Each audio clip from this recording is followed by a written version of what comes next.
I'm Kristi Pelzel, Senior International Correspondent with Today News Africa, speaking with Suhaila Ibraheem el-Zakzaky, the youngest daughter of the jailed leader of the Islamic Movement in Nigeria, Shiite cleric Ibrahim el-Zakzaky, arrested in 2015 with his wife. Before I ask you about your family and yourself, there's been a development. A 2020 country report on human rights practices was published by the US State Department on Tuesday, April 6, declaring your parents political prisoners. Does this acknowledgement from the US mean anything to you or the Islamic movement in Nigeria?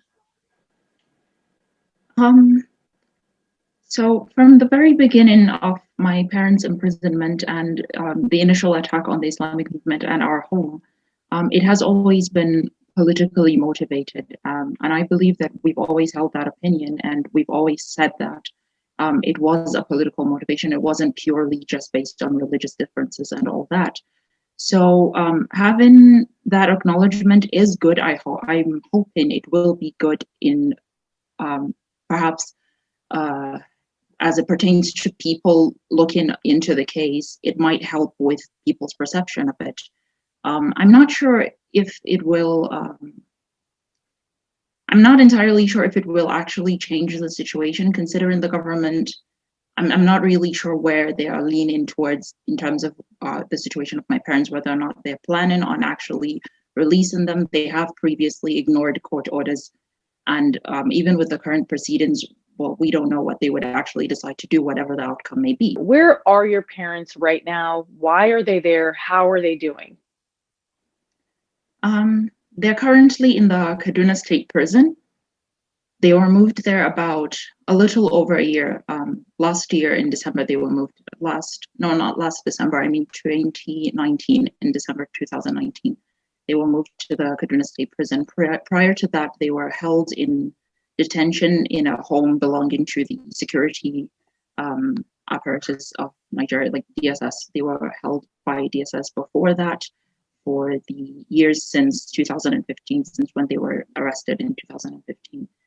As you can imagine, they were injured severely since 2015, and they have not received any appropriate treatment to this day. And so, as anyone can only imagine, with their injuries, with all of their health conditions, which have been getting worse over time, as time progresses, it's only getting worse.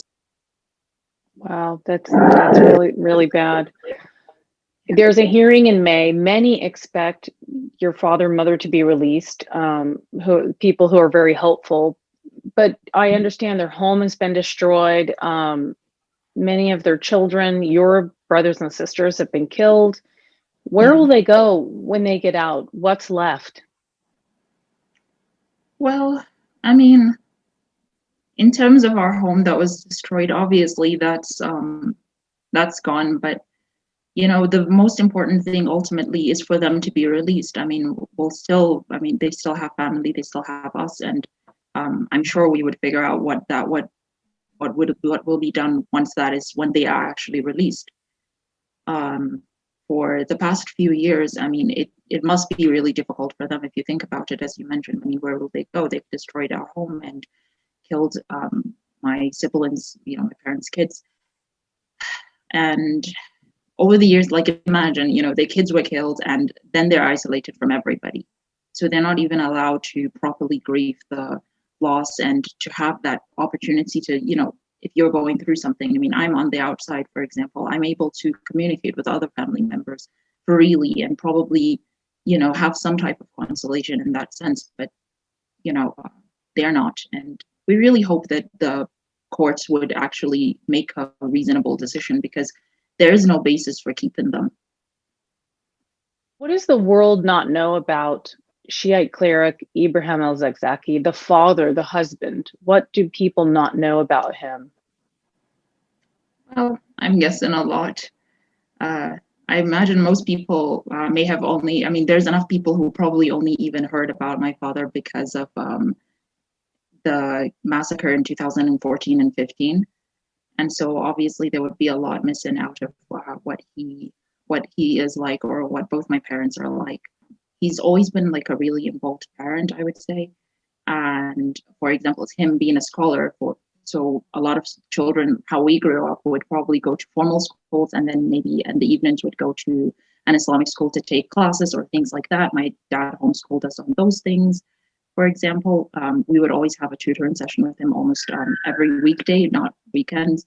And he was a really, he's always been a really, I would say, very understanding parent. He's always been a very understanding parent. I mean, he would refrain because, you know, my father's a relatively influential person, and he feels like sometimes, you know, his opinions we may see them with a lot of weight, you know, and sometimes he would actually, in situations where, let's say, if I was to go to him to say, oh, I need this advice on this and that, he'd rather have a conversation with me that would lead me to a solution on my own than to actually say, this is what I think, because he feels like if he says this is what I would think, I would probably go with it, but he isn't sure that I would actually want to do that. So he's always been that way. And yeah, and he's always been he's been a remarkable parent to us. And also my mom has always been that too. And he's been super supportive of that. You know, throughout their lives, he's been imprisoned many times, especially him. My mother also was in prison, but especially my dad, he was in prison multiple times.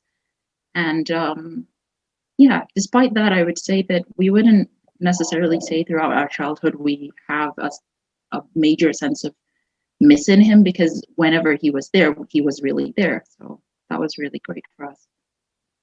You've fled the country. You're not there. It's probably not safe. But how are you holding up, and what's your plan? What's next?